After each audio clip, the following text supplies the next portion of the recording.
Hello नमस्कार दोस्तों, मेरा नाम है मोहित और आज हमारे साथ है बिट्टू सर। नमस्कार बिट्टू सर। नमस्कार जी। आज ये एक जीडीएस बीपीएम है और ये पोस्ट ऑफिस में काम करते हैं। तो आज हम इनसे जानेंगे कि एक बीपीएम का क्या काम रहता है पोस्ट ऑफिस में, और इनकी ड्यूटी ग्रामीण क्षेत्र में या शहरी क्षेत्र में, और इनकी ड्यूटी कैसे चल रही है, क्या कठिनाई आ रही है। और एक जो बात है कि जीडीएस को टारगेट दिया जाता है उस पे चर्चा करेंगे।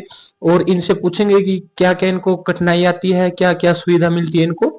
तो चलिए बिट्टू सर से इंटरव्यू लेते हैं और आपको जो आपके डाउट होंगे वो मेरे माध्यम से आप बिट्टू सर से पूछेंगे।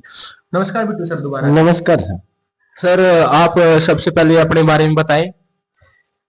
दोस्तों, मैं ग्रामीण डाक सेवक हूँ। मैं 2023 में ज्वाइनिंग हुई थी मेरी मध्य प्रदेश में, एक ग्रामीण इलाके में जो पोस्ट ऑफिस होता है उसमें मेरी ज्वाइनिंग हुई थी। आज लगभग मेरे को 2.5 साल हो गए हैं काम करते को। तो दोस्तों, जो मेरा ग्रामीण तो चलो ठीक है, बिट्टू सर ने बताया कि उनका पोस्ट ऑफिस एक ग्रामीण क्षेत्र में है। तो सबसे पहले बात करेंगे कि वो उनकी ज्वाइनिंग कैसे हुई थी, मतलब कि उन्होंने फॉर्म कैसे भरा था और डॉक्यूमेंट वेरिफिकेशन कैसे हुई थी। दोस्तों, मैंने फार्म खुद से ही भरा था, ऑनलाइन सेंटर से नहीं भरवाया था, क्योंकि ऑनलाइन सेंटर वाले होते हैं वो बहुत सारी गलतियां कर देते हैं। तो मैंने फार्म खुद से भरा था, जिसमें 20 दिन बाद में लिस्ट आई थी, मेरा नाम आ गया था। और डॉक्यूमेंट वेरिफिकेशन करवाने में यहीं पे हमारे जो डिवीजन है ना, यहीं पे आया था। उसमें आधार कार्ड, पैन कार्ड और 10वीं की मार्कशीट लगी थी दोस्तों, क्योंकि मैंने जनरल से फार्म भरा था, उसके लिए कोई कास्ट सर्टिफिकेट तो लगता नहीं है। ठीक है, ये सर आपने बता दिया डॉक्यूमेंट वेरिफिकेशन के बारे में। अब बताएंगे कि जो जीडीएस में अभी टारगेट के बारे में बात होती है, तो उसके बारे में आपकी क्या राय है कि जीडीएस को कितना टारगेट मिलता है, क्यों उन्हें परेशान किया जाता है टारगेट के बारे में। ऐसा कुछ रहता है तो हमें बताइए कि ताकि हमारे दर्शकों को पता लगे कि कितना टारगेट वगैरह रहता है। टारगेट तो देखो, कोई ज्यादा टारगेट तो नहीं है। कोई भी नौकरी है उसमें काम तो करना ही पड़ता है। ज्यादा कुछ टारगेट नहीं है, महीने के 10-12 खाते खोलने पड़ते हैं। वो खोलते रहो आप, पूरे साल में 100 से प्लस खाते हो जाएंगे। फिर आपको कोई परेशान नहीं करेगा। टारगेट के लिए ज्यादा कुछ नहीं है, नॉर्मल काम है। जो आप थोड़ी थोड़ी भी मेहनत करोगे ना, डेली 2-2 3-3 घंटे, उसमें भी टारगेट पूरा हो जाता है। कोई ज्यादा प्रेशर नहीं है। हाँ, जैसे कि बिट्टू सर ने बताया कि कोई भी जॉब हो भैया तो काम तो करना ही पड़ता है, काम के पैसे मिलते हैं, तो ऐसे भी इसमें है। और हम सर से जानना चाहते हैं कि वो साथ में इन्होंने सर ने बताया था कि वो डाक बांटने का भी काम करते हैं। सर ये आपने बताया था सिंगल हैंड भी हो, उसके बारे में बताएंगे कुछ। हाँ सर, मेरा सिंगल हैंडेड भी है। मेरे पास जो मेरा एबीपीएम है वो अभी तक है नहीं है।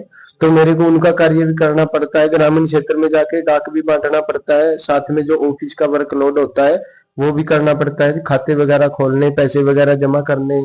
जो मैं डाक बांटता हूँ उसकी मेरे को एक्स्ट्रा पेमेंट मिलती है 2300 रुपये। तो मतलब ये है कि बीपीएम को सिर्फ ये नहीं है कि पोस्ट ऑफिस में बैठ के काम करना रहता है, उसको डाक भी बांटनी पड़ सकती है। ऐसा ही एबीपीएम के साथ है कि पैसा, मतलब कि डाक भी बांटनी पड़ेगी और काम भी करना पड़ सकता है ऑफिस का। तो बिट्टू सर, कई भाइयों को लगता है जिन्होंने अभी फार्म भरा होगा कि अपा जीडीएस में जब बीपीएम बनते हैं तो कि उसमें अपने को लैपटॉप देंगे, एसी में बैठ के काम करना पड़ेगा। तो कुछ ऐसा रहता है क्या इसमें। नहीं सर, देखो ऐसा तो कुछ नहीं रहता, क्योंकि जो अपने डाकघर होते हैं ना वो ग्रामीण क्षेत्र में होते हैं। और ग्रामीण क्षेत्र में अपने को ना कोई लैपटॉप दिया जाता, ना कोई एसी की सुविधा दी जाती। अपने को एक मोबाइल मिलता है पोस्ट ऑफिस की तरफ से, जिससे अपने को पूरा वर्क करना पड़ता है, और गांव गांव जाके, घर घर जाके डाक भी बांटनी पड़ती है और खाते भी खोलने पड़ते हैं। अच्छा, मतलब कि पोस्ट ऑफिस आपको डोर स्टेप सर्विस देता है, मतलब कस्टमर को। और उसमें लैपटॉप या कंप्यूटर वगैरह ले जाना मुश्किल रहता है, तो आपको डिवाइस दे रखा है जिसपे आप डोर स्टेप सर्विस दे सकते हो। तो बिट्टू सर, अब हमें बताइए कि जो आपका रहने का है, खाने का है, वो कैसे करते हो आप। रहने का सर, मैं अपने ब्रांच ऑफिस में ही रहता हूँ, गांव में ही। यहीं अपना खाना वगैरह बनाता हूँ। क्योंकि अभी जो वो फेशियल अटेंडेंस वाला आ गया है, डेली बीओ में ही सुबह लॉगिन करना पड़ता है, शाम को फिर फेशियल अटेंडेंस लगानी पड़ती है। तो मैं मेरे ग्रामीण क्षेत्र में ही रहता हूँ 2 साल से। खाना वगैरह मैं खुद बना लेता हूँ। बाकी यहाँ पे कोई परेशानी नहीं है। तो बिट्टू सर से अब बात करेंगे कि उनकी सैलरी किस किस हिसाब से आती है। तो सर बिट्टू सर, आप थोड़ा सा सैलरी के बारे में बताइए। सैलरी दोस्तों मेरी अब लगभग 22 के करीब आती है, क्योंकि मेरे को 2.5 साल के करीब हो गए है कार्य करते को। अभी 22 के आसपास में सैलरी अकाउंट में क्रेडिट हो जाती है। मतलब कि सैलरी का बेसिक पे भी हर साल में बढ़ता रहता है। हाँ, वो हर साल में अपने जैसे 2-3% इंक्रीमेंट वगैरह लगते रहते हैं। एक बार साल में इंक्रीमेंट लगता है, 2 बार साल में अपना डीए इंक्रीज होता है। तो वो साल में 1500 रुपए के आसपास अपनी सैलरी में बढ़ोतरी होती रहती है। तो सर ऐसे है कि अपने 2 साल हो गए जीडीएस में, तो ऐसा तो नहीं है कि सब कुछ अच्छा ही चल रहा होगा, तो कहीं थोड़ी बहुत परेशानी भी आई होगी, तो हमारे दर्शकों को बता दीजिए कि कहाँ कहाँ परेशानी आती है, और चाहे जो नए जीडीएस लग रहे हैं कि उनको क्या क्या सीखना चाहिए पहले से, और कहाँ कहाँ परेशानी आएगी। परेशानी तो दोस्तों देखो, हम नए इलाके में आते हैं काम करने के लिए। एक अपने को गांव मिलता है, गांव में एक छोटा सा ऑफिस मिलता है। वहां पे परेशानी तो अपनी लोगों से जान पहचान बनानी पड़ती है पहले। जान पहचान बनाने के बाद में फिर लोगों को हमको समझाना होता है कि अपने पोस्ट ऑफिस में ऐसे खाता होता है, उसमें इतना ब्याज मिलता है। एक सुकन्या खाता होता है, उसमें आपकी लड़की को इतना पैसा मिलेगा जब वो 18 साल की हो जाएगी। या एक ये बीमा होता है, इसमें आप बीमा करवा लो, 2 लाख रुपए का आपको बाद में इतना पैसा मिल जाएगा। अगर बीच में आपके साथ कोई दुर्घटना घट जाती है तो जिसको आप नॉमिनी डलवाओगे उनको पैसा मिल जाएगा। तो दोस्तों ज्यादा कुछ परेशानी नहीं है, बस अपना व्यवहार है ना वो थोड़ा सा अच्छे से रखो गांव में, और अच्छे से लोगों को समझाओ कि ऐसा ऐसा हमारे पोस्ट ऑफिस में होता है, ये एक सरकारी सुविधा है, पैसों पुसों की कोई दिक्कत नहीं है। और टाइम टू टाइम लोगों के घर पे जाके, गांव गांव जाके, घर घर जाके डाक की डिलीवरी करो। बाकी कोई समस्या नहीं है, कोई दिक्कत नहीं। बिट्टू सर ये तो आपने बता दिया कि जो पर्सनली दिक्कत या कोई गांव वालों से दिक्कत, कोई डिपार्टमेंट की तरफ से भी दिक्कत आती है क्या। नहीं, डिपार्टमेंट की तरफ से देखो कोई दिक्कत नहीं है, ये हमें तो अभी तक, क्योंकि हम अपना कार्य कर रहे हैं। जो अपना कार्य कर रहा है ना अच्छे से, उसको कोई दिक्कत नहीं आती। जो बिल्कुल ही गांव में जाके काम ही नहीं करेगा, डाक नहीं बांटेगा, एक भी खाता नहीं खोलेगा पूरे साल में, उसको तो देखो बोला जाएगा। क्योंकि हमको काम करने की सैलरी दी जाती है।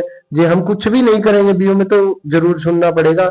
अगर आप जो थोड़ा बहुत भी काम करते रहोगे ना तो आपको कोई परेशानी नहीं आएगी। यही बात है भैया, काम करने से ही आपको कोई कुछ नहीं बोलेगा, काम तो किसी भी फील्ड में चले जाओ करना ही पड़ेगा।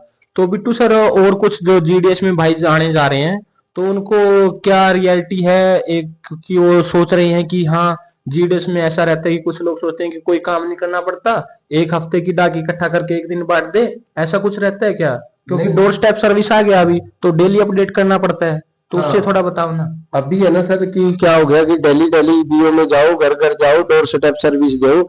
ऐसा कुछ नहीं है कि आपने 10 दिन की, एक हफ्ते की, 5 दिन की डाक को इकट्ठा कर लिया और एक दिन में बांट दिया। ऐसा नहीं होता दोस्तों, क्योंकि अब हर चीज ऑनलाइन हो चुकी है।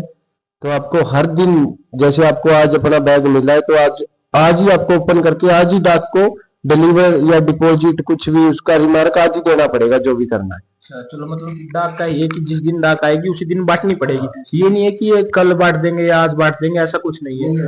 तो बिट्टू सर आप थोड़ा सा आपका रूटीन बता दो कि सुबह कैसे काम करते हैं आप, पोस्ट ऑफिस का कैसे स्टार्टिंग होती है और कैसे एंडिंग होती है। मैं दोस्तों सुबह 9 बजे उठ जाता हूँ, खाना खुना बना के 10 बजे अपना ऑफिस ओपन कर लेता हूँ। ऑफिस ओपन करके मैं फेशियल अटेंडेंस लगाता हूँ। अटेंडेंस लगा के फिर मैं, मेरा जो डाक आती है उसको लेने चला जाता हूँ, वो लेके आता हूँ। फिर मैं अपने जो डाक का कार्य होता है वो बैग में करता हूँ। और बाद में मैं गाँव की तरफ निकल जाता हूँ डाक डुक बांटने के लिए। और फिर मैं 1-2 घंटे मेरे को डाक बांटने में लगते हैं। मैं डाक बांट के वापसी बीओ में आके ग्रामीणों के पैसे पैसे वगैरह जमा करता हूँ, जिसको खाता खुलवाना है खाते वगैरह खोलता हूँ। और आधार कार्ड भी बनाता हूँ मैं 1 से 5 साल तक के छोटे बच्चों का। तो दोस्तों 2-3 1 घंटे मेरे को पूरे ऑफिस के काम में लगते हैं, और 2-3 1 घंटे मेरे को ग्रामीण क्षेत्र में घूमने के लगते हैं। 2-3 बजे तक मेरा काम पूरा फ्री हो जाता है, फिर मैं दोबारा से अपनी फेशियल अटेंडेंस लगा के और रूम में आ जाता हूँ। हाँ मतलब कि जीडीएस की ड्यूटी 4 घंटे की है, लेकिन वो सिर्फ कहने की 4 घंटे की है, मतलब कि हमको अच्छे से कार्य करना रहता है कि हमको 5 घंटे 6 घंटे कितना भी लगे, लेकिन पब्लिक को कोई दिक्कत नहीं होनी चाहिए। पब्लिक को दिक्कत नहीं होगी। ऐसा रहता है।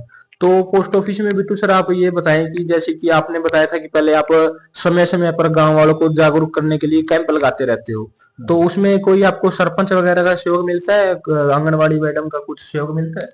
हाँ, उसमें जैसे ग्रामीण क्षेत्र में जाते हैं कैंप वगैरह लगाने, तो पहले हम गांव के सरपंच, सचिव, आंगनबाड़ी में जो टीचरें होती है, डॉक्टर वगैरह होते हैं, उनको बता देते हैं कि आज हम कैंप लगाने आ रहे हैं इस गांव में, आज दूसरे गांव में।